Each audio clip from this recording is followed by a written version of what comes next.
Bueno, vamos a tener información sobre el dengue. Ayer me preguntaron de este tema. Se planteó que era un asunto relacionado a que no se habían comprado insecticidas a tiempo y que por eso creció la influencia del dengue en el país. Se pidió información sobre qué estaba sucediendo y quedamos hoy en dar a conocer a todos qué está pasando realmente y por qué fue que salió este tema. Yo no tenía toda la información, solo por instinto dije de que seguramente estaba de por medio el negocio, los billullos. Y sí, hay algo de eso.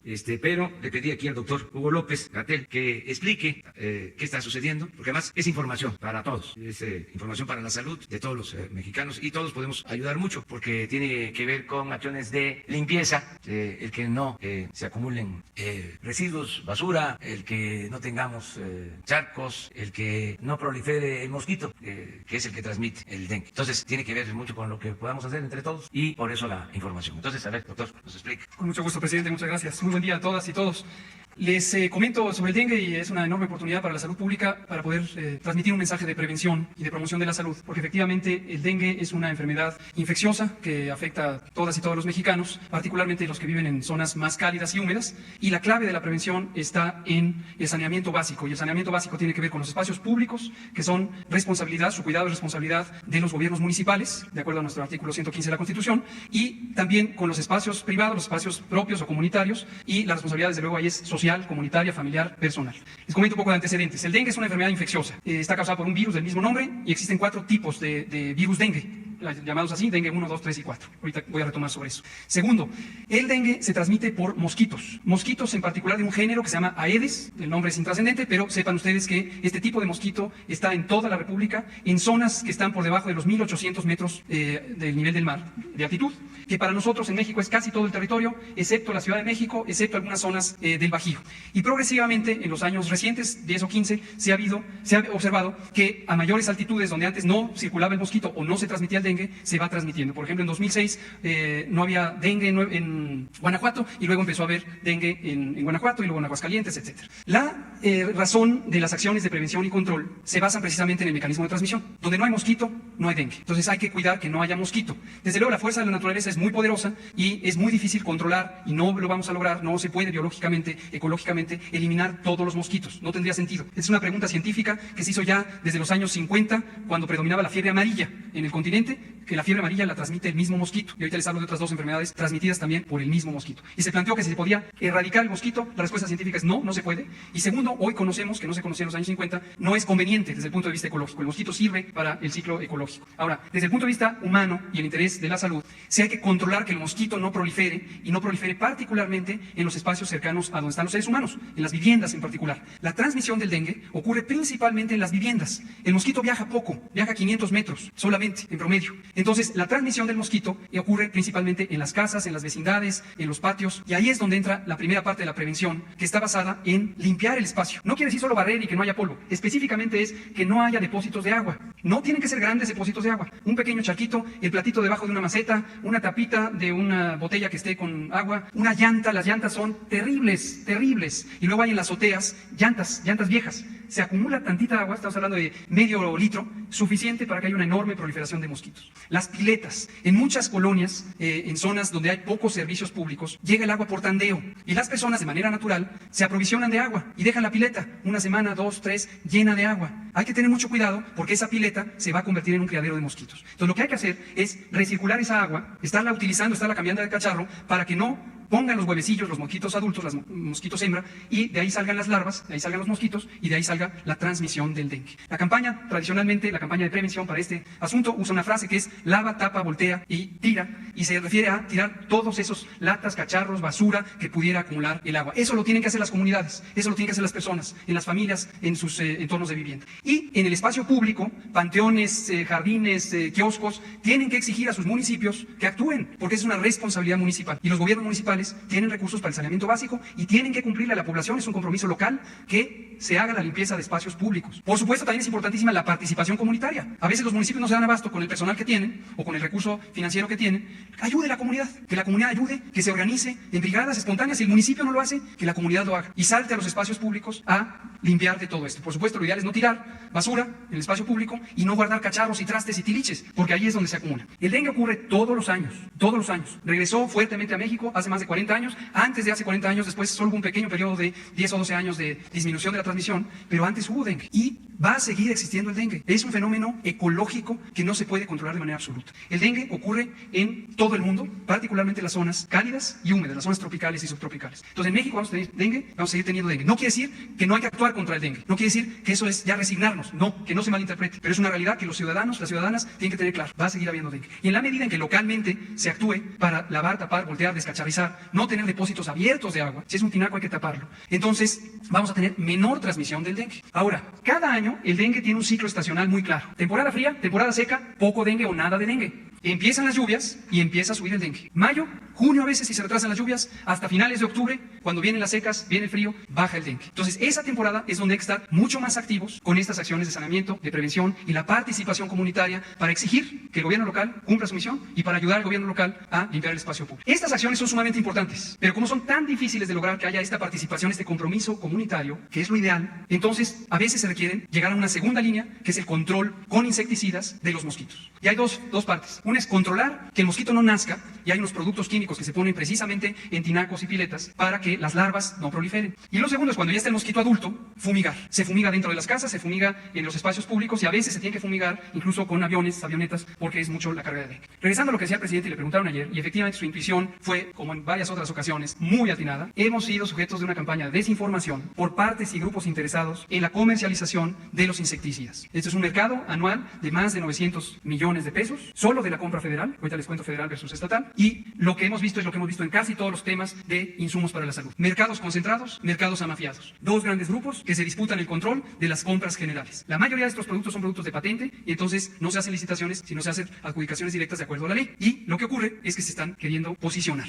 Debemos aclarar, porque este señalamiento de se atrasaron y por eso pasan las cosas, falso. Desde hace muchos años, 2/3 partes de los insecticidas que se compran cada año para el control de dengue se compran en los estados. Y desde el inicio del año, esto por los acuerdos de ejecución, se transfiere el dinero a las secretarías de salud estatales y esas secretarías compran y se aprovisionan porque es la primera línea de trabajo de insecticidas. 2/3 partes, 66%. Y la compra federal es para una fase que es tardía o más tardía. Eso siempre ha sido así desde hace muchos años. Y entra cuando hay algunos estados que sus capacidades locales ya se rebasaron y entra la intervención federal con personal técnico del programa federal o nacional de control de vectores y usa los insecticidas, solo una tercera parte de la compra que se compran a nivel federal. Debemos decirlo, reconocerlo, en términos de calendario, sí, tradicionalmente la compra federal de insecticidas ocurría en mayo o junio, ahora ocurría en agosto, pero nótese que no cambia la operación, porque está previsto y contemplado que la operación empieza con los estados, de modo que llegar a comprar en agosto la tercera parte de la compra federal no afecta los calendarios de uso de esos recursos federales. Razón por la que en lugar de hacerla en mayo o junio se hizo en agosto, porque estamos luchando contra la corrupción y no vamos a dejar de luchar contra la corrupción. Y encontramos que no había bases científicas, técnicas para preferir un insecticida o el otro, y en el pasado se hacían dedicatorias y se predominaban algunas compañías sobre otras. Y ahora quisimos hacerlo de manera muy rigurosa, muy transparente, consultamos a expertos nacionales, consultamos a la Organización Panamericana de la Salud, tuvimos distintas reuniones de trabajo e identificamos cuál podía ser los esquemas de equivalencias de este tipo de productos. Entonces, en resumen, no tiene que ver las acciones administrativas de combate a la corrupción con la realidad del dengue. Bueno, finalmente, sí es cierto que este año 2019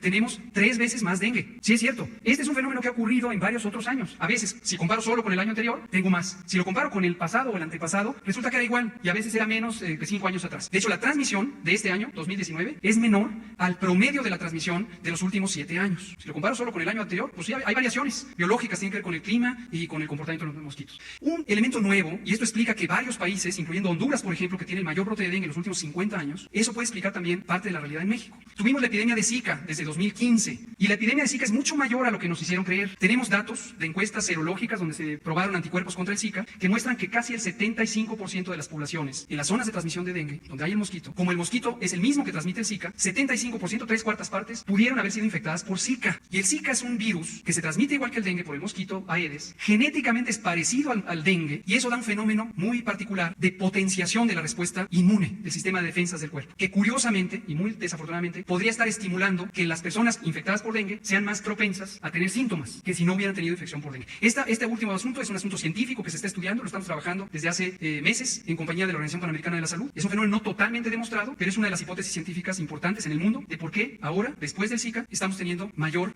manifestaciones del dengue. No necesariamente es mayor transmisión, sino que puede ser que hoy haya más personas personas con síntomas de dengue, ¿de acuerdo? Y lo último, si me lo permite, presidente, lo último, quien tenga dengue, lo que va a tener es síntomas muy característicos. Primero, es una persona que vive en zonas calientes, húmedas, y va a tener fiebre, dolor de cabeza, dolor de ojos, muy característico el dolor de ojos, aunque no siempre se presenta, dolor de cuerpo, de huesos, de articulaciones, de músculos, se llama popularmente la fiebre quebrantahuesos, porque así se siente. Estas personas deben acudir a sus unidades de salud, porque el momento entre tener dengue leve, que lo tiene la mayoría, la gran mayoría, 9 de cada 10 personas con dengue tienen dengue leve, pero 1 de cada 10 puede pasar a dengue grave, y el dengue grave empieza a tener hemorragias, puntilleo rojo en la piel, moretones inexplicados, sangrado de las encías, se hinchan los pies, la cara, y en esa fase puede ser muy peligroso porque se descompensa la persona, se fuga el líquido de la circulación y puede causar la muerte. Y muy importante, no automedicarse, en especial antiinflamatorios, no a los antiinflamatorios en dengue. Se puede usar paracetamol, que es un producto para la fiebre, no voy a decir obviamente los nombres comerciales, hay muchísimos, es un producto ya genérico, pero paracetamol sí se puede usar para quitar la fiebre y el dolor, pero no antiinflamatorios, porque, como aspirinas, aquí se lo voy a decir por nombre, es un genérico ya,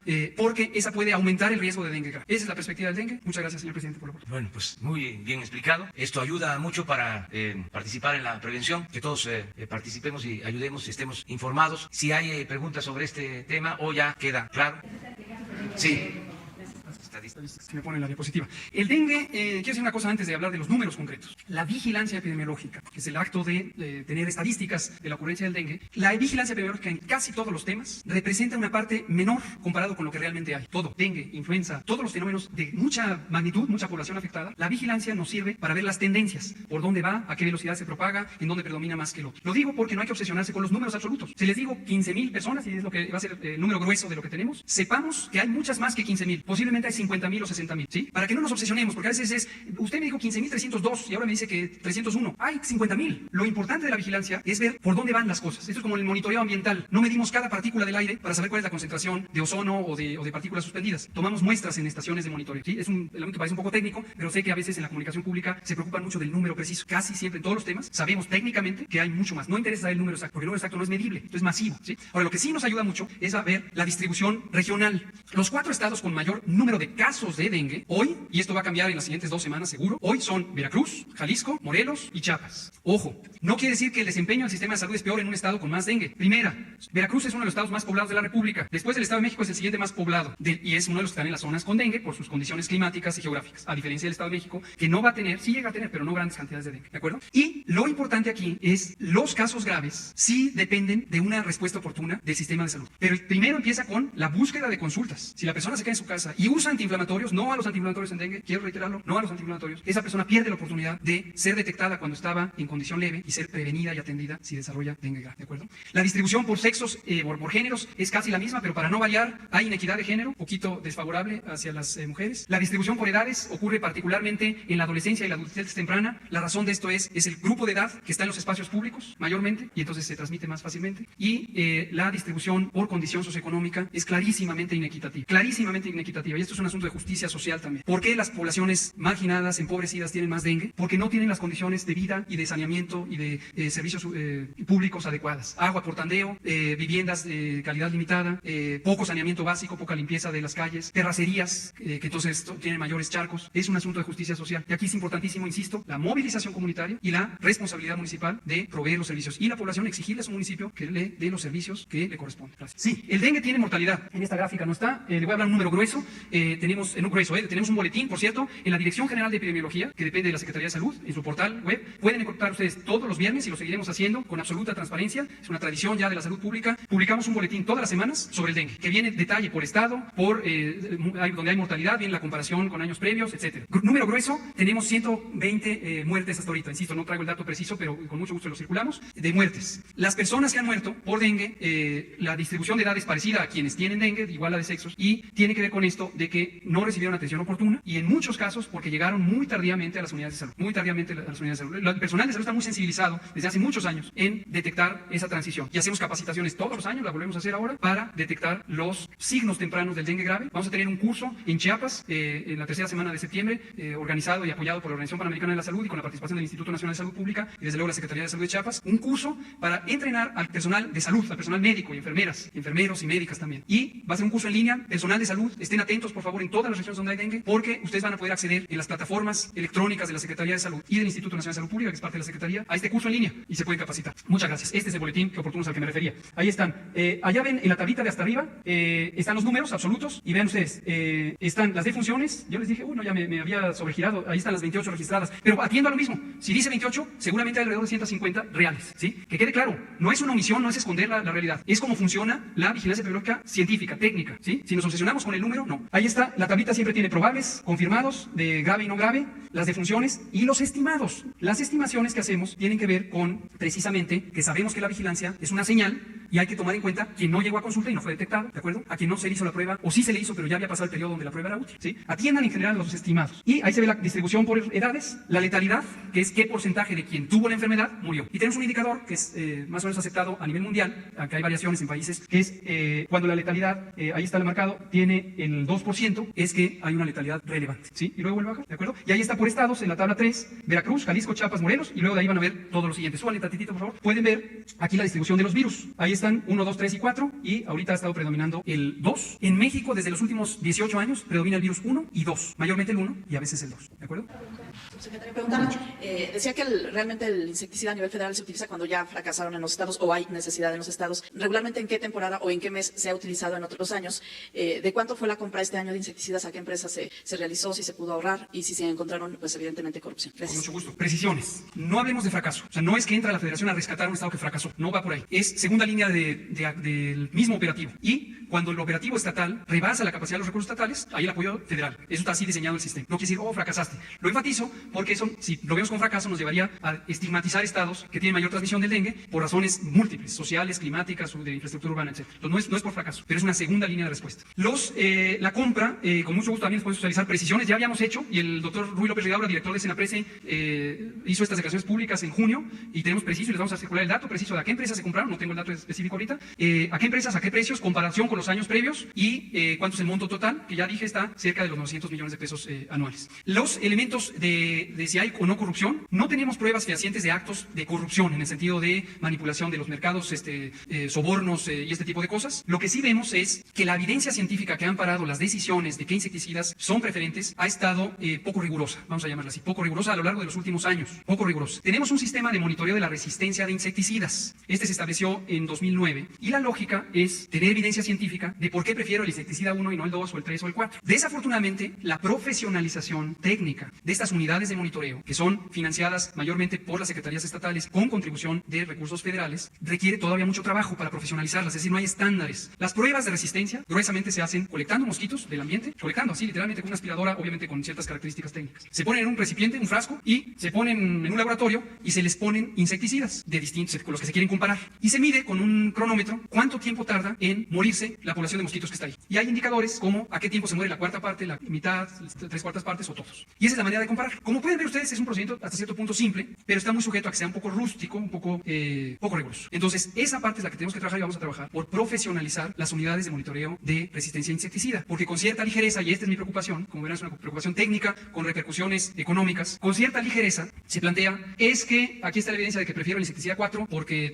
Y cuando consultamos, y así lo hicimos, dijimos, a ver, ponme sobre la mesa ante los expertos que están aquí la evidencia, pues la evidencia estaba frágil. Entonces, esa es la situación. Entonces, queda el compromiso, vamos a trabajar por profesionalizar las unidades de monitoreo de resistencia a insecticidas. Están previstas en la norma 032 de control de vector, por cierto. En otros años, ¿en qué mes el gobierno federal ha actuado en esta segunda Insisto, línea de la el gobierno federal ha actuado desde el inicio del año. Hemos tenido cursos, hemos tenido capacitaciones, hemos tenido acompañamiento federal a los estados. Los insecticidas a nivel federal entran en calendarios variables de acuerdo a la temporada. Si la temporada arrancó muy fuerte en julio, puede ser que en un estado ya se esté actuando con recursos federales, si no, puede ser que no. Y la primera línea de trabajo, o sea, si la inquietud es si faltó algún insecticida, la respuesta es no.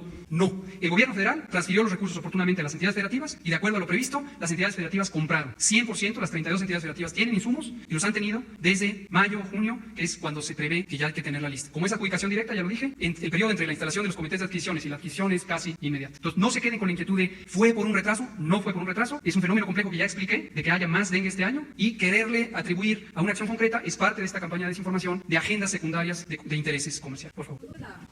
La razón por la cual se incrementó este 312% tiene que ver con una situación atípica, con este monitoreo complicado que se está haciendo. ¿Cuál es la razón así concreta, puntual, por la cual se dio este incremento? Por favor, espero no haber sido confuso. No tiene nada que ver el monitoreo. Les comparto con todo aprecio un dato técnico que he venido compartiendo con la comunidad desde hace 10 años. La vigilancia epidemiológica no es contar objetos. El conteo de casos, pensar que la vigilancia es contar casos, es una visión extraordinariamente simplista de la vigilancia epidemiológica. Simplista. Los fenómenos masivos no pueden ser abordados por cuentas así puntuales. Les pongo el ejemplo. El monitoreo ambiental. No se cuentan cada partícula suspendida, porque son miles de billones de partículas. ¿Qué se hace? Hay estaciones de monitoreo. ¿Sí? ¿Sí ven el símil? ¿Sí ven la comparación? Entonces, el monitoreo ambiental, se toma un muestreo de aquí y se dice la concentración, es decir, de este paquete de aire identificado, la concentración, el porcentaje de partículas es fulano. Así funciona la vigilancia. Entonces, no echarle la culpa al monitoreo. La razón específica no es una sola. La razón específica de que este año, hasta la fecha actual, tenemos en el número acumulado de casos 312% más que el año anterior, para ser completamente claros, no es una razón única, es múltiple. Y hay tres factores principales. El primero, por razones diversas climáticas, de la biología de los mosquitos, del comportamiento social, de la movilidad, hay variaciones de año a año entre el dengue. Comparar con el año inmediato anterior es también una visión reducida. Les pongo otro símil. Es como si quisiera hacer el monitoreo volcánico del Popocatépetl y solo lo comparo con el año anterior y digo, uy, qué barbaridad, tenemos 7 exhalaciones y el año pasado teníamos 12, va a acabar el mundo. No, porque a lo mejor en el año anterior hubo 10 y en el otro hubo 12. Entonces hay que ver las cosas en perspectiva. ¿Sí se ve la comparación? Entonces, hay variación de año a año, primera. Segunda, este fenómeno biológico, inmunológico, lo inmunológico se refiere al sistema de defensas del organismo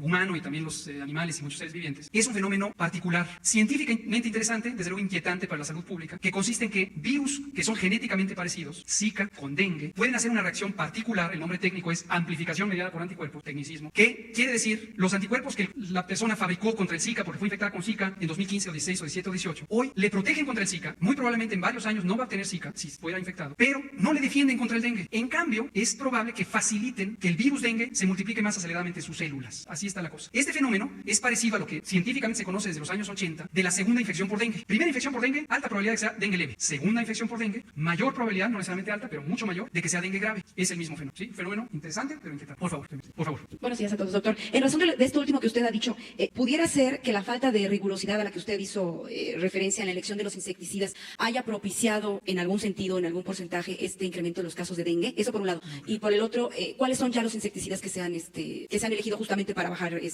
este incremento? Correcto. Gracias por la pregunta porque me ayuda a conectar con otra cosa que el presidente ha mencionado y que tiene que ver con nuestra estrategia general de optimización de las compras de insumos para la salud. La respuesta directa es no creo que haya relación alguna directa, causal, entre la poca rigurosidad. Dicho de paso, no es solo en México, la técnica o la ciencia detrás del monitoreo de resistencia a los insecticidas es precaria en el mundo en general. No tiene relación alguna, puesto que este incremento observado de casos de dengue, y regresándome tantito a lo que dijo la compañera, la tercera razón a la que me refería es 300% más, no necesariamente es de transmisión de dengue, sino es de gente que infectada por dengue tiene síntomas. Y si no tuviera este fenómeno de mayor potenciación de la respuesta inmune, es posible que ni se hubiera enterado que estaba infectado. 3/4 partes de las personas infectadas por dengue ni se enteran, porque no tienen síntomas, o les da 2 días de dolor de cabeza o una fiebrecita intrascendente. Entonces, pero hoy tienen más síntomas y entonces se ven más, ¿sí? Entonces, no creo que tenga relación alguna, dado que esta selección de insecticidas, más bien mi preocupación es que muchos de los insecticidas, hay como 8 o 10 productos en el mercado mexicano, son casi equivalentes. Es decir, es muy poca la evidencia que muestre, prefiero este contra este porque este es 10 veces más potente o 15 o 100 veces más potente. No es esa situación, son muy parecidos, muy parecidos. Mi preocupación es económica porque al no haber una ciencia fuerte detrás de prefiero este o este o este, podemos hacer lo que nuestra muy apreciada maestra Raquel Buenrostro nos ha estado ayudando a hacer, que es no dejarnos confundir por las presiones de los mercados. Entonces, si hay un producto y 2 y 3 y 5 que son equivalentes, tienen que competir. Así logramos ahorrar 50% del costo de los tratamientos contra hepatitis C. Así logramos ahorrar y disminuir 50% del costo de los medicamentos contra el VIH, porque la compra se racionalizó para proteger el interés público y se logró alta calidad a precios justos. Entonces, ese es el escenario. Viene el cambio de estación. Influenza. La influenza. ¿Cómo nos estamos preparando? ¿Cómo se está preparando el gobierno de la República justamente para que la población esté preparada, pero también todas las instituciones de salud? Con mucho gusto. Ayer precisamente tuvimos un simposio en las jornadas médico-quirúrgicas del INER, el Instituto Nacional de Enfermedades Respiratorias, donde se está discutiendo, es el primer congreso mexicano sobre influenza, y estamos discutiendo esto. La influenza igual, no la vamos a eliminar, no se puede eliminar del mundo entero, ocurre todos los años en todos los países del mundo, y es otro ejemplo de que el monitoreo es simplemente muestreos, es señales, y no queremos contar cada caso. La tercera parte de todas las poblaciones del mundo se infecta de influenza influenza todos los años. Una tercera parte. Para México eso es más de 35 millones de personas. Se infectan. No quiere decir que van a ir al hospital, no, se infectan. 10% de ese 30%, es decir, 3%, van a tener síntomas. Y 1%, es decir, 3 de cada 1000, van a tener síntomas relevantes que se den cuenta. Y un número aún menor, es decir, que es como 0.5 a 1%, es decir, gruesamente de 30 a 60 por cada 100,000, van a tener una enfermedad grave. ¿Sí? Eso va a pasar todos los años. Cuando digo va a pasar todos los años, que no se confunda con, ya se conformó, al rato veo las redes sociales diciendo, no le importa. No, nos importa y nos importa mucho. Se vacuna contra la influenza, no para evitar que circule. Y cuando veamos que empieza la influenza en octubre va a empezar, que suba, y que esté hasta abril del próximo año, no debe pensarse que no hicimos nada. Pero va a pasar, es lo que estoy diciendo. Se vacuna para disminuir el riesgo, la probabilidad de que la persona que tiene mayor peligro de tener síntomas graves, tenga síntomas graves o muera. ¿Quiénes son? Lo digo de una vez, lo vamos a decir en nuestras campañas de promoción, más o menos al final de este mes. Personas con extremos de la vida, adulto mayor de 60, niño menor de 5 años. Personas con enfermedades crónicas, la número 1, obesidad y diabetes, que son las enfermedades de altísima prevalencia en México y que son consecuencia, como lo hemos venido diciendo, de la mala alimentación. Pequeños señalamiento, la alimentación no saludable, en particular las bebidas azucaradas de alto poder calórico y nada de valor nutricional, o la llamada comida chatarra, son la causa principal de la epidemia de obesidad y diabetes. Entonces, obesidad y diabetes. Enfermedades cardíacas, enfermedades pulmonares. Mujeres embarazadas son también, estamos hablando de influenza, no de dengue, no hay que confundir los temas. Esa es la población que va a ser susceptible y es la población que se va a vacunar. Debería ya no seguir hablando de influenza para no confundirlo con preparaciones. Vamos a tener vacunas contra la influenza. En este momento no se pueden comprar sencillamente porque las vacunas no existen, así de simple. La vacuna contra influenza se fabrica año con año de acuerdo a las recomendaciones de la Organización Mundial de la Salud, que las emite en febrero, que las transfiere en marzo a las compañías farmacéuticas globales, y las compañías tienen este ciclo, empiezan a producir y más o menos, el calendario es variable, en la mitad de octubre libera, y nosotros desde luego lo vamos a adquirir. Tenemos un convenio, un contrato multianual ya establecido y vamos a recibir vacuna oportunamente. Deberíamos, y si no la recibimos es porque no cumple el proveedor ya contratado con antelación. Insisto que no me gustaría seguir hablando de influenza porque entonces la población se va a confundir entre el dengue y la influenza. Hoy concentrémonos a dengue, y si el presidente nos da la oportunidad en este foro y si no en otros foros, vamos a explicar la temporada de influenza, pero cuando sea el momento de prepararnos, si no vamos a confundir las cosas. Bueno, sí. Con respecto a la campaña de prevención, ¿qué se pretende? ¿Cuándo comenzaría y por medio de qué mecanismos llegaría a la población? El dengue empezó desde, por favor, ayúdenos periodistas a enterarse de que la campaña ya empezó desde hace tiempo, empezó en abril. Hemos tenido actividades estatales, insisto, la frase emblemática es lava, tapa, voltea y elimina. Las acciones de saneamiento municipal coordinadas por los programas estatales de promoción de la salud y la red de municipios saludables está activa y está trabajando. Entonces, esto arranca con antelación desde la primavera. ¿Sí? Por favor, si no me va a regañar el presidente. Señor presidente, señor subsecretario, doctor, usted ya dejó claro que no hay evidencias de corrupción en la compra de los insumos para el dengue y que solo una tercera parte le corresponde al gobierno federal. Mi pregunta es, ¿cómo pueden estar ustedes seguros de que en el 75% de estas compras que hacen los estados no hay corrupción? ¿Se ha hecho algún tipo de auditoría a esos recursos que el gobierno federal manda a los estados? Jaime Hernández, perdón, de Bajo Palabra. Muchas gracias, es pertinente, me parece pertinente la pregunta.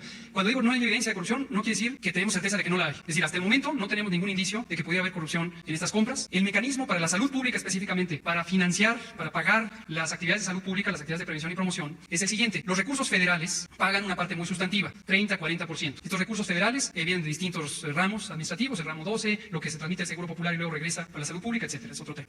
Se transfieren a los estados porque hay un convenio de ejecución, un convenio que se llama FASPE, que se estableció desde el 2009 y que va a continuar, que ayuda a transparentar no solo la compra, el pago, la ejecución del gasto, sino que esté alineada con metas, con actividades específicas. Es un nivel de detalle impresionante. Esto se publica en Diario Oficial. Cada vez que se hace un convenio para cada uno de los 32 estados, el convenio lo firma en el estado, Secretaría de Finanzas, Secretaría de Salud, a nivel federal, el subsecretario de Prevención y Promoción y los directores de todos los centros de la salud pública, y es transparente, es auditable. En el pasado ha habido múltiples auditorías, algunas rutinarias, algunas especiales, por los órganos fiscalizadores federales o estatales, tanto del Poder Ejecutivo como del Congreso, entonces, como la Auditoría Superior de la Federación. Entonces, para todos los temas, no solo para este, se busca distintas evidencias, y cuando se encuentra evidencias de comportamientos irregulares, se procede. Y seguiremos en la misma conducta, pero reforzada. Vamos a reforzar, como lo ha dicho el presidente, nuestro compromiso número 1 es eliminar la corrupción. El dengue no es eliminable, ni la influenza, pero esperamos que la corrupción sí es eliminable. ¿Me parece hasta ahí? Bueno, y también es muy interesante el que ocupemos tiempo de esta conferencia para estos temas. Por ejemplo, ahora la pregunta, ¿cuándo comenzó la campaña de prevención del dengue? Y no se tiene conocimiento. Lo cierto es que falta información, falta darle más espacios a estos temas, porque la mayoría no tiene la información. Además, ustedes lo saben, no es fácil comunicar, llegar a muchas personas. Puede ser que se informe a un sector, hay veces que hay noticias fuertes, difundidas por todos los medios, y se entera el 70% de la población. Y eso en una semana o en 15 días. Hay un 30% que no se entera. Estoy hablando de noticias fuertes, trascendentes, porque es un fenómeno la comunicación, el que todo el mundo estemos informados. Por eso vamos a utilizar más las mañaneras para informar sobre estos temas, porque este medio no es para presumir, pero lo ven muchos. Entonces vamos a tratar también estos temas, para que no todo sea política, ¿no? Sino que también sea política de salud y política económica y política social y política para el bienestar, si les parece. Estos son temas interesantes. Muy bien, vamos a abrir entonces. Muy buenos días, señor presidente, señor subsecretario. Daniel Marmolejo, La Cuarta República, Voces del Periodista. Pues tras la acción del juez Samuel Ventura Ramos, que facilitó la liberación de uno de los implicados en el caso Iguala, se han suscitado 2 marchas recientemente. Creo que es el único país del mundo en donde la ciudadanía ha ejercido su derecho a manifestación contra el Poder Judicial. La primera, el día 18 de agosto, las consignas fueron Poder Judicial, vergüenza nacional. La otra era fuera Medina Mora y la otra no más amparos. El padre Alejandro Solalinde señaló que el único poder que no está armonizado con la transformación del país es el Poder Judicial. Consecuentemente, a pocos días se suscitó otra segunda manifestación, esta fuera del Consejo de la Judicatura, en donde los manifestantes señalaron que el juez Alejandro Zip Sotelo había restituido, a pocos días de que una cooperativa había recuperado el poder de sus propios recursos, a su director, el cual había sido destituido por otro juez días antes. Esto trajo consigo también el análisis de un posible conflicto de interés dentro del Consejo de la Judicatura, debido a que el consejero Felipe Borrego tiene un hijo que trabaja en el despacho del abogado José Luis Nazar, quien es abogado, a su despacho, de este personaje que hemos señalado con anterioridad, causando un daño moral para todos los cooperativistas. La juez 15 de distrito, Rosa Montaño Martínez, concedió un amparo pues, a uno de los secuestradores del estudiante Norberto Ronquillo. Tiempo atrás, la Corte le negó el expediente de la guardería ABC al Congreso de la Unión, a los diputados, porque había 2 ministros implicados en este tema. La calificación de usted, al cumplir su informe, es de 70% favorable. El Poder Judicial tiene una ineficiencia del 95% en temas de homicidios. Hay un rebase, señor presidente, ante la buena actitud que pudiera tener el fiscal de la República y desde luego también, naturalmente, dentro del Consejo de la Judicatura, como ya lo señalé. Sería importante quizás en esta circunstancia hacer una convocatoria a otras instancias internacionales. Está la Convención Anticorrupción de la Organización de las Naciones Unidas, está la Corte de la Haya y la Comisión Interamericana de los Derechos Humanos, porque quizás llegó el momento de contribuir para ayudar a fortalecer al Poder Judicial y evitar que esto trascienda negativamente en beneficio de la Cuarta Transformación. La primera pregunta es si usted estaría de acuerdo a hacer esta convocatoria internacional. Bueno, mire, yo creo que la reforma a los poderes tiene que darse por iniciativa propia. Eso fue lo que planteamos el día de ayer. Es un tema que debe tratarse. Creo que lo que más ayuda para que se tengan mejores poderes, más honestos, justos, eficientes, es la participación de los ciudadanos. Esto que están haciendo ustedes, lo que estás haciendo con participar en esta conferencia. El de informar de manera documentada lo que está sucediendo, el de argumentar de que las cosas no están bien en el Poder Judicial. Si eso lo hacemos todos los ciudadanos, eso va a ayudar a que al interior del mismo Poder Judicial, sin injerencia del Poder Ejecutivo, sino por decisión del soberano, que es el pueblo, se tenga que revisar y llevar a cabo una reforma al interior de este poder. Entonces ese es el fundamento. Eso es lo que yo considero más importante, que de manera respetuosa, sin extravagancias, desde luego en forma pacífica, se siga tratando este tema. Y yo confío en que se va a tomar esta iniciativa. Le tengo confianza al presidente de la Suprema Corte de Justicia. Es una opinión personal, lo considero una gente íntegra que va a escuchar estas peticiones. No soy partidario de tomar una iniciativa de reforma constitucional para renovar el Poder Judicial desde afuera. Esto se hizo cuando el presidente Zedillo. Yo no voy a proceder de esa manera. No voy a enviar ninguna iniciativa, ni porque tengamos posibilidad de contar con la mayoría de los legisladores. No va a actuarse de esa forma, porque considero que la mejor reforma, la mejor renovación debe de surgir al interior del Poder Judicial. Lo que sí voy a hacer, porque me corresponde, es que cuando me toque proponer a ministros, enviar ternas al Senado para la elección de ministros, voy a cuidar que sea gente honorable, gente honesta. Y lo mismo en el caso de la judicatura, para ver si alcanza el tiempo por los que se van a ir jubilando a renovar, cuando menos, estos 2 órganos. Es decir, la Suprema Corte de Justicia y la Judicatura. Aunque no dejan de ser órganos populares, ¿sí? Y lo ideal siempre es que sea de arriba para abajo, pero también de abajo hacia arriba, pero ya sería un avance importante. El que se cuide bien, que no suceda lo que pasaba en otros tiempos, que eran recomendados por cuestiones políticas o para defender intereses de grupos económicos. Entonces, cuidar eso, que sea gente honorable, honesta, recta, en lo que corresponde al Ejecutivo. Les informo que lo de ayer, que se comentó, de la persona que se liberó, porque así lo decidió un juez, se está haciendo ya una investigación y nos informaron que se abrió una investigación en contra de funcionarios públicos por parte de la Fiscalía General de la República por el caso de ayer. Estoy seguro que la Fiscalía va a informar en su momento, pienso que lo va a hacer, pero ya se abrió una investigación sobre este asunto. ¿Ciudadanos se sigan manifestando contra el Poder Judicial para que haya una renovación? Bueno, yo estoy de acuerdo en que los ciudadanos ejerzan su derecho a manifestarse, que lo hagan de manera pacífica. No estoy convocando yo a la manifestación, ya no puedo hacer eso. Esto tiene que ser por iniciativa de los ciudadanos y, desde luego, de manera consciente. Ya no es el tiempo de los acarreados, de las consignas. La gente se tiene que mover por su propio pie, por su propia voluntad, para ayudar a que logremos entre todos una sociedad mejor. Todos tenemos que ayudar. Esto que estamos hablando del dengue, pues se ayuda si se hace la prevención, se ayuda si no permitimos la corrupción, si informamos de qué está pasando con los insecticidas, qué pasa con los que tenían la venta de los medicamentos y que ahora están molestos, y por qué de las campañas en contra. Por la austeridad no va a haber medicinas, por la austeridad hay dengue, por la austeridad, pues no, al contrario, ya lo he explicado. Si hay austeridad, hay más presupuesto para atender las necesidades del pueblo. ¿Y a quién se atiende primero? A los pobres. Entonces, la austeridad no es un asunto administrativo, es un asunto de principios. Nada más que estaban mal acostumbrados. Voy a tener que recordar cómo era lo de la compra de los medicamentos. No sé si tengan la memoria ahí, que ya tiene mucho tiempo, pero es como para volverles a decir, tengan para que aprendan. O sea, el año pasado, 3 empresas vendieron al gobierno federal el 70% de todos los medicamentos y de todos los materiales de curación. Entonces, lo vamos a tener que volver a poner, porque solo así van a entender de que se acaba ya la corrupción y que no manipulando nos van a hacer cambiar de opinión. Cero corrupción, cero impunidad. Es que se robaban hasta el dinero de las medicinas. Prevalecía el influyentismo. Vamos a informar sobre eso, sobre los ahorros que se han obtenido. Bueno, aquí hablaba Hugo sobre ahorros del 50% en compra de medicamentos. Entonces, por eso están molestos. Ahora sí, hablando en términos médicos, ¿a dónde les duele? Pues en la bolsa. Ese es el tema. Entonces, en el caso de la reforma al Poder Judicial, pues tiene que surgir del mismo Poder Judicial, y creo que es importante que los ciudadanos sigan participando. No es llamar a las movilizaciones. Eso se tiene que hacer de manera consciente, voluntaria, no al acarreo, no a la manipulación. Los ciudadanos son mayores de edad, ya no hay ciudadanos imaginarios, afortunadamente. La gente está muy despierta, muy avispada. Y también, pues la libertad no se implora, se conquista. Y seguir pidiendo el apoyo para que entre todos empujemos al elefante, porque estaba echado, era un elefante reumático, mañoso. Todos lo estamos poniendo de pie y tenemos que empujarlo, entre todos, para que camine, porque no estaba preparado el gobierno para beneficiar al pueblo. No es simplificar demasiado. El gobierno estaba dedicado a facilitar el saqueo. Era para que se hicieran negocios. Entonces, la transformación significa que el gobierno esté al servicio del pueblo, y esa es la readaptación que se está llevando a cabo. Entonces, por eso también que no se pudo comprar el insecticida a tiempo, pasó un mes, pues sí, y es que hemos incluso padecido de sabotaje, de que no van a tener medicinas. Y no es un asunto nada más de México, es un asunto mundial. Recuerden lo que pasó en Estados Unidos, lo que enfrentó el presidente Obama. Son intereses creados muy fuertes, muy poderosos. Aquí no es para presumir, pero la gente nos está ayudando y se va avanzando. Aquí no van a haber regresiones, no vamos a dar marcha atrás, vamos bien hacia adelante. Adelante.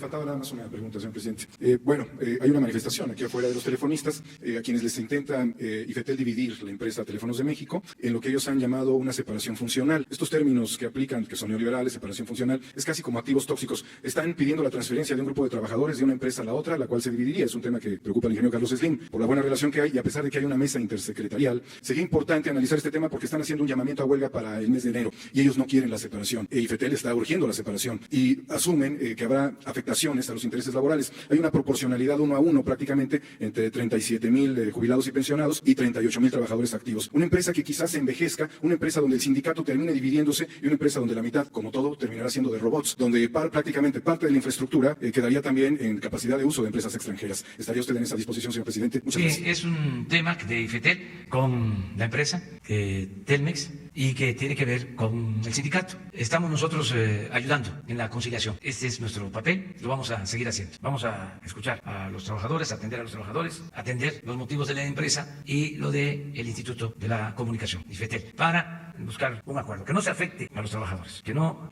se afecten los trabajadores y que no se afecte a la empresa. ¿Cómo hacerle? Hay manera, hay forma. Desde luego hay que dialogar. Las partes tienen que aceptar la intermediación del gobierno. Sí nos han estado pidiendo de que participemos, pero si se formaliza sería mejor para que se abran mesas y se pueda atender este asunto, sin que se demerite también el papel de IFETEL, que es un órgano de regulación autónomo, independiente, buscando la conciliación, lo que más convenga al interés general. Gracias, presidente. Buenos días, Daniel Blancas de Crónica. Dos historias, presidente, que me gustaría compartirle. Una, datos frescos recién recibidos de la Secretaría de Educación Pública refieren que ya se han abierto 87 de las 100 universidades del bienestar Benito Juárez. Sin embargo, aquí el punto, presidente, es que durante todo este tiempo han operado sin recursos.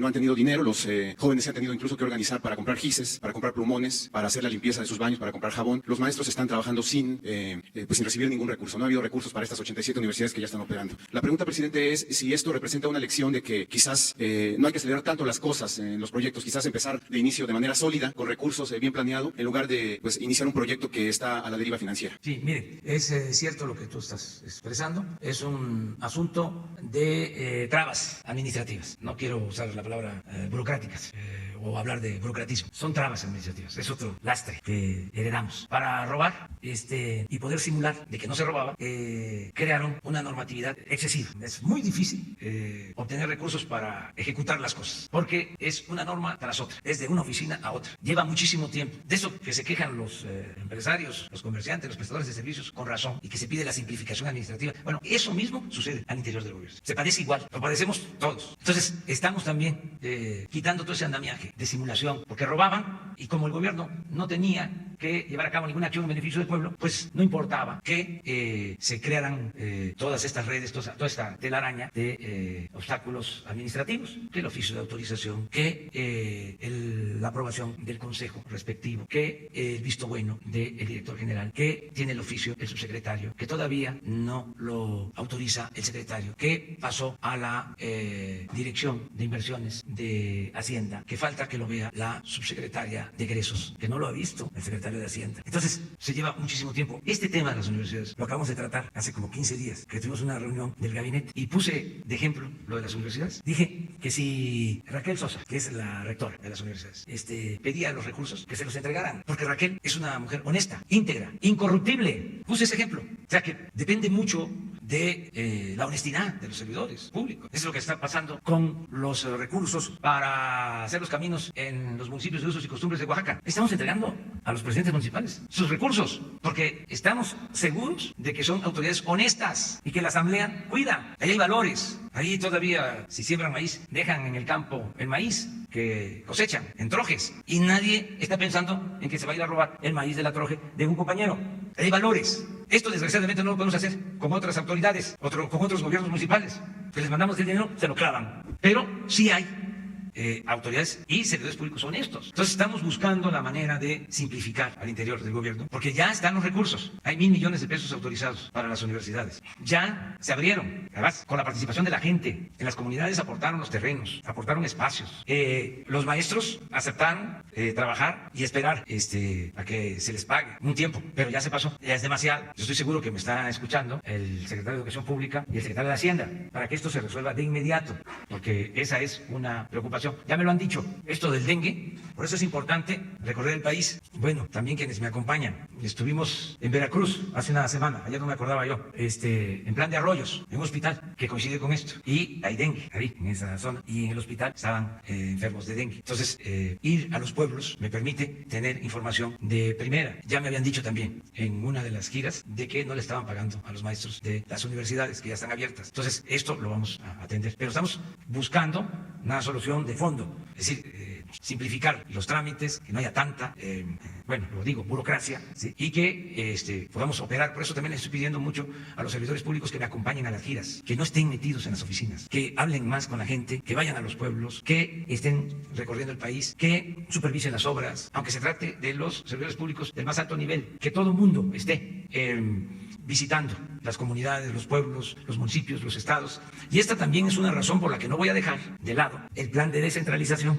No lo he tocado ahora porque estamos arrancando, estamos sentando las bases, pero no vamos a olvidar que debemos de descentralizar el gobierno, que como lo está haciendo la Secretaría de Energía, ya está en Tabasco, allá está la secretaria, es un ejemplo, Rocío Nale, que no solo tiene oficina en Villahermosa, sino tiene ya campamento en Dos Bocas, donde se está construyendo la refinería. Entonces, quiero que el director de Fonatur, Rogelio Jiménez Pons, tenga su campamento allá en Valladolid, en El Triunfo, Palancán, porque es el encargado de la construcción del Tren Maya. Que Rafael Marín, el responsable del desarrollo del Istmo, tenga su oficina en Tehuantepec, o en Juchitán, o en Matías Romero, que estén ahí, que la directora de Conagua, Blanca Jiménez, que es extraordinaria como servidora pública, que ya esté despachando en Veracruz, que Conagua esté en Veracruz, en el sureste está el 70% del agua del país. Entonces, esto va a ayudar, que el director de Pemex despache en Ciudad del Carmen, Campeche, que el secretario de Agricultura en Ciudad Obregón, que el secretario de Educación Pública en Puebla, que la secretaria de Bienestar despache en Oaxaca, que el secretario de Salud y el subsecretario despachen en Guerrero. No vamos a dejar eso. Ahora porque estamos parando al elefante, pero vamos hacia allá, hacia la descentralización. Sí, presidente, gracias. Y la otra historia que quiero compartirle, hemos documentado en los últimos días testimonios de ancianos, adultos mayores que han sido defraudados, desafortunadamente, pues digamos, por falsos servidores de la nación. Gente que aprovechando, sabemos que se va avanzando en este porcentaje de los ancianos que ya reciben su beca, sin embargo hay un porcentaje aún que falta, y falsos servidores de la nación los defraudan, acuden a sus casas, los vigilan, los supervisan, acuden a sus casas para pedirles dinero, 300, 400, 500 pesos, a cambio de acelerar el proceso de activar las tarjetas. Es decir, ya son muchos los casos documentados sobre los fraudes a los ancianos. Creo que ha faltado información, presidente, porque platicando yo con ellos me dicen, no sabemos por qué no se nos ha entregado la beca. El presidente había dicho que a partir del 1 de diciembre la recibiríamos y no ha pasado eso, las víctimas de estos fraudes. Entonces, sí creo que sería oportuno que usted les explicara detalladamente por qué ha pasado todo esto. Ya revisamos o ya platicamos con algunos servidores, nos platican que pues ha habido o había casos de duplicidad de formatos, gente que recibía 5 apoyos, 4 apoyos y gente muy pobre que no recibía ningún apoyo. Pero me gustaría que usted le explicara a los ancianos por qué esta situación.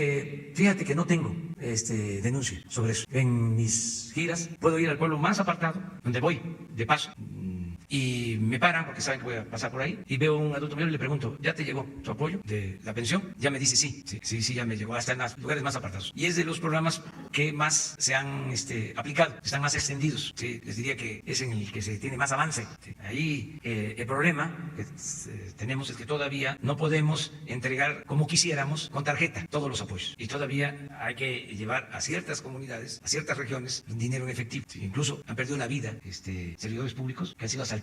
Esto no lo hemos transmitido, pero esa es la realidad. Entonces queremos que ya no se maneje efectivo por varias razones. Primero, el riesgo de los que llevan este dinero.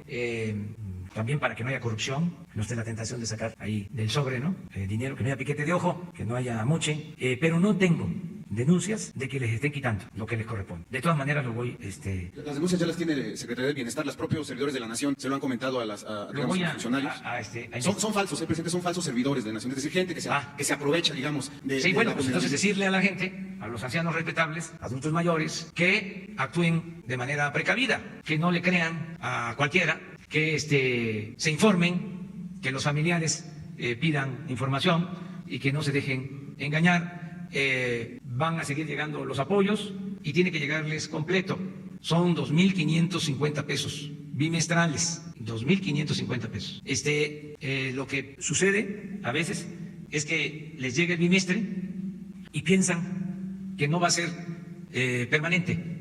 Entonces, que sepan que es un derecho adquirido, es universal, es para todos y no es un programa de gobierno, es un derecho que tienen los adultos mayores. Entonces, se entrega bimestral, pero es permanente. No va a quedar un bimestre sin que les llegue el apoyo. Es para siempre, es vitalicio el apoyo. Eso es lo que puedo comentarles y voy a investigar sobre este caso. Hay muchas trácalas en general.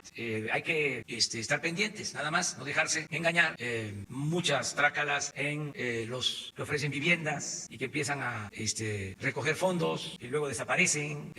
Las famosas cajas de ahorro que empiezan a ofrecer intereses elevadísimos y empiezan a encampanar a la gente que recibe por su su dinero, por sus ahorros, una cantidad que no les podrían dar en el banco o en ninguna otra parte, y de repente desaparecen. Esos fraudes hay que evitarlos, no creer de que hay altas tasas de intereses de empresas o grupos que ofrecen que vas a obtener más recursos. Mucha gente pobre, humilde, para que su dinero no esté ahí guardado, pues piensan que de esa manera van a obtener más recursos y son defraudados. Entonces, informar mucho a la gente, andar más despiertos, no creer, y también decirle a los trácalas, a los tranzas, de que se vayan al carajo. Ya también con Leti, presidente, con Leti han llegado denuncias. Lo vamos a ver. Una más.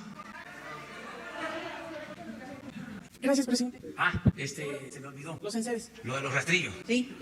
Es que hoy lo voy a solicitar. Voy a solicitar de cómo está esa compra. Sí. Es como lo de las longanizas, pues, pero en este caso en rastrillos. Pero hoy voy a pedir la información. Presidente, para Es que preguntarle... ayer no tuve tiempo, estuvo muy cargada la gente. Para preguntarle, presidente, la CFE ha pagado más de 1.200 millones de dólares por el tortuguismo de dependencias federales, esto en el pasado, para el tema de la construcción de los gasoductos y también por retrasos que se han generado por conflictos sociales en las comunidades. Yo le quiero preguntar si su gobierno, tras la negociación con los empresarios, va a dar la instrucción a dependencias federales para evitar el tortuguismo, que los trámites se agilicen, que no haya estos costos adicionales, y por otro lado preguntarle si en su equipo de gobierno hay alguien asignado especialmente a las negociaciones en las zonas de conflicto para desbloquear la construcción de estos gasoductos. Sería la primera pregunta. Sí, están trabajando en esto, tanto en la Comisión Federal de Electricidad como en la Secretaría de Gobernación. La licenciada Olga Sánchez Cordero tiene ya esta encomienda de ayudar para que no se detengan las obras y no nos cobren multas de acuerdo a lo que está establecido en los contratos, para que no se gaste de manera indebida por negligencia, por desatención de los servidores públicos. Entonces, se está viendo eso. También les quiero comentar que en la negociación que se hizo una revisión de los pagos que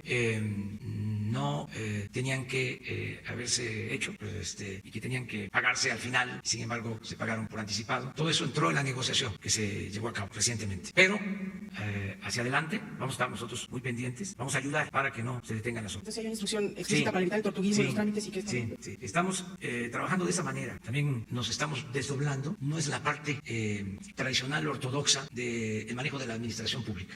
Les hablaba yo de Rocío. Ella es secretaria de Energía y al mismo tiempo es la responsable de la construcción de la refinería, que depende de Pemex. Pero aquí no son cargos, son encargos. Les hablaba yo de Rogelio Jiménez Pons, Tren Maya, Rafael Marín, el Istmo, el General Vallejo, el aeropuerto de Santa Lucía. Y así, hay responsables. Por ejemplo, la atención a los familiares afectados de Tahualilpa, Hidalgo, por la explosión. La subsecretaria de Gobernación, Diana Álvarez, esa tiene a su cargo el que no les falte nada a los que desgraciadamente perdieron familiares, a los niños. Ella es la responsable. Así trabajamos. Cada quien tiene un encargo, independientemente de la parte normativa. Por ejemplo, el subsecretario tiene lo que le corresponde de prevención, pero es responsable también del programa de orientación a los jóvenes para prevenir adicciones. Él nos ayuda mucho en eso, que es un plan importantísimo, porque si no se reduce el consumo de droga, va a ser muy difícil enfrentar el problema de la inseguridad y de la violencia. La mayor parte de estos hechos criminales que se cometen son jóvenes drogados, en un gran porcentaje. Entonces, ¿qué tenemos que hacer? Pues evitar que los jóvenes consuman. Todos los enfrentamientos de Michoacán recientes, jóvenes, la mayoría drogados. En el caso de Coatzacoalcos, un joven que incluso se quemó rociando gasolina, 15 años. Entonces, tenemos que atender eso, básicamente. Entonces, sí es la Secretaría de Gobernación. Okay. Y la otra pregunta que le quiero hacer, presidente. El día de ayer el Wall Street Journal publicó una investigación en la que se revela que el empresario Ricardo Salinas Pliego está vinculado a empresas que a su vez están vinculadas al asunto de Fertinal. Yo quisiera preguntarle si usted reconsideraría que este empresario formara parte de su consejo asesor por los convenios que tienen con Banco Azteca para bajar los recursos de los programas sociales,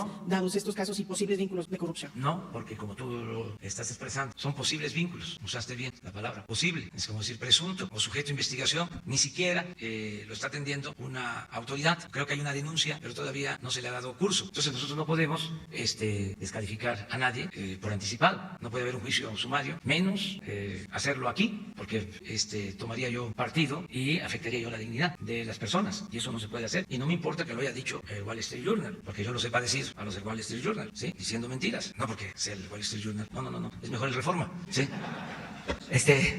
Vamos a esperar. Yo lo único que puedo decirles es que no hay impunidad, ¿sí? No hay influyentismo, no se permite la corrupción. Pero pues también tenemos que actuar con responsabilidad. Y una última precisión, si tienen el detalle de cuántos servidores públicos han sido atacados, asaltados o asesinados por el traslado de recursos públicos para bajarlo de la pensión. Lo vamos a conocer. Conozco un caso en Chiapas, pero hay otros. Entonces, con Jesús y con Gabriel para tener la información. Y acuérdame de los rastrillos, ¿sí? Que no les ha llegado la pensión y que vive, por ejemplo, en Ciudad de México, se han acercado a Grupo Imagen varias personas de la tercera edad que ya tenían la tarjeta cuando usted fue jefe de gobierno. Y ahora que está el bienestar, no les ha llegado el recurso en todo lo que va del año. Esas personas se han acercado a Grupo Imagen y nos han preguntado si va a haber retroactivo y cuándo les va a llegar ese recurso, porque ya tienen la tarjeta del bienestar, pero no la pueden activar, y cada vez que tienen la oportunidad de acudir a los diversos módulos de información de la Secretaría del Bienestar, pues les dicen que ya pronto en la Ciudad de México. Bueno, Aquí ¿por sea qué cajero. no hacemos esto? El lunes, no, el martes, porque el lunes es siempre lo de quién es quién en los precios. El martes próximo, le pedimos a la Secretaría de Bienestar y a los encargados del programa que expliquen cómo está el programa de adultos mayores. ¿Les parece? Sí, porque hay muchas dudas Sí. en cuanto a que no llega, Sí. y si lo que no ha llegado se les va a dar en Sí. retroactivo o no se les va a dar. Sí. Okay. Hubo aquí en la ciudad, sobre todo, un cambio en la estrategia y aquí se tardó en entregar el apoyo. Pero yo tengo la información que ya se regularizó. Vamos a esperar que nos informen el martes. Sí, el martes, si les parece. ¿Manden? Sí. ¿Qué balance hace? Que dijo el canciller que él va a ir el 10 de septiembre, pero si nos pudiera dar un adelanto de si han cumplido justamente con las exigencias del gobierno Trump. Mire, por eso no comprometí lo de adultos mayores para mañana, porque mañana vamos a informar sobre el acuerdo migratorio. Va a estar el secretario Marcelo Ebrard y todo el equipo mañana, porque hay una reunión en Washington el día 10 y por respeto a nuestra soberanía, vamos a informar primero en México, primero a los mexicanos. Es una cuestión de forma, pero también de fondo. Entonces, primero les vamos a informar a ustedes y a través de ustedes a la gente, y luego va a acudirse a la reunión en Washington el día 10, pero mañana va a estar aquí Marcelo. ¿Sobre? Sí, mañana les van a informar sobre eso. No es igual que los aranceles que se aplican como represalia. Es distinto, pero le voy a pedir también a la Secretaría de Economía que les explique sobre esto y que Jesús Seade, que nos ayuda también eso. Vamos avanzando en el trabajo de información a dirigentes de Estados Unidos, también de Canadá. Ayer me tocó recibir a un dirigente importante, dirigente obrero de Estados Unidos, para disipar dudas sobre la reforma laboral que se aprobó y cómo se va a aplicar, y el compromiso de que van a haber recursos suficientes para la aplicación de esta reforma, que era una de sus dudas, es una de sus preocupaciones sobre la aprobación del tratado. También le dejé de manifiesto mucha claridad de que nosotros estamos a favor de la firma del tratado, que consideramos nos conviene a los mexicanos, pero también le conviene a Estados Unidos y al Canadá. Y en el caso de México le hice una exposición de por qué nos conviene. Entre otras cosas, son 25 años de relaciones y ha crecido el comercio exterior. Ya México es el principal socio comercial de Estados Unidos. Esto nos significa que llegue inversión extranjera a México. Les comentaba yo que en el primer semestre llegó inversión extranjera a México como no había sucedido en la historia. Hubo un caso especial en que sí hubo más inversión extranjera, pero fue por la venta de la empresa cervecera, la Corona. No fue inversión que se haya quedado en el país. Entonces está llegando inversión extranjera y son empleos para México. Entonces sí nos conviene el tratado. Pues él es de los principales opositores, pero es una persona progresista, tiene simpatías por el gobierno de México y mucho respeto a los mexicanos, y yo creo que ayudó mucho la conversación, ayudó bastante este encuentro. Yo estoy confiando, yo creo que se va a aprobar pronto el tratado, y que es lo mejor, lo que más conviene. No veo problemas que no se puedan resolver, y siento que hay, sin querer meterme en la vida interna de Estados Unidos o de la política interna en Estados Unidos, siento que hay bastante consenso, que hay coincidencias de los dos partidos, tanto el Partido Republicano como el Partido Demócrata. Vamos a decir, mayoritariamente los legisladores ven con buenos ojos lo del tratado, y yo espero que pues eso se exprese, se vea reflejado, se convierta en realidad pronto, porque ayuda mucho, ayuda bastante. Me gustó la declaración. ¿Para qué? Digo que no. Sí. Me gustó la declaración. No sé si sea cierta, no puedo yo verificarlo, pero si es como salió en los medios, que un abogado expresa que Guzmán Loera quiere que su riqueza se entregue a las comunidades indígenas de México, yo lo veo bien, lo celebro. Además, nosotros ya iniciamos un proceso porque queremos que todo lo que se confisca en Estados Unidos a delincuentes o presuntos delincuentes de México, se le devuelva a México, que no se incaute y se quede en Estados Unidos. Ningún asunto va a dejar de litigarse cuando se trate de dinero que queda en Estados Unidos y que pueda corresponder a los mexicanos. Es decir, vamos a emprender todas las acciones legales que sean necesarias. También les digo, estamos muy pendientes del juicio a esta persona que le quitó la vida a mexicanos y estadounidenses en El Paso, Texas. Eso no se nos olvida. Y hay ya un trabajo coordinado entre la Fiscalía General y la Secretaría de Relaciones para que se castigue este crimen de odio, de xenofobia, de racismo contra mexicanos, también contra estadounidenses, pero a nosotros nos corresponde proteger, defender, representar a los mexicanos, y lo vamos a hacer si es necesario y procede de conformidad con la ley, porque va a depender de por qué delitos lo van a sentenciar. Dependiendo de eso, vamos a ejercer nuestro derecho a solicitar la extradición, si es necesario. O sea, me explicaban los abogados que esto se está ventilando en un distrito de Texas y que ahí van a determinar sobre el delito, la pena, y vamos nosotros a darle seguimiento. Nos están permitiendo, hay que decirlo también, que se participe en el seguimiento sobre el proceso que se está llevando a cabo en este caso. No a los crímenes de odio, no al racismo, no a la xenofobia. Eso no se va a permitir, no se va a aceptar. Bueno, nos vemos mañana. Adiós, adiós.